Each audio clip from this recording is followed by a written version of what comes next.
অনেক দিন আগে এক হরিণ আর এক কাক খুব ভালো বন্ধু ছিল।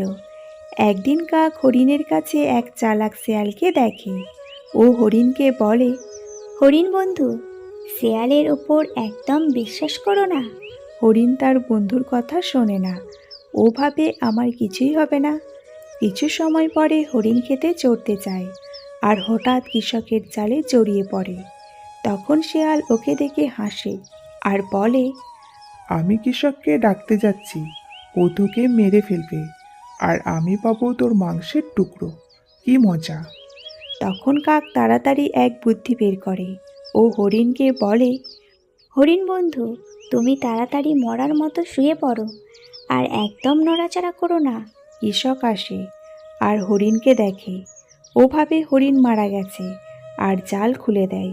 সুযোগ বুঝে হঠাৎ হরিণ লাফিয়ে পালিয়ে যায়, আর কাকও ওর সাথে উড়ে যায়।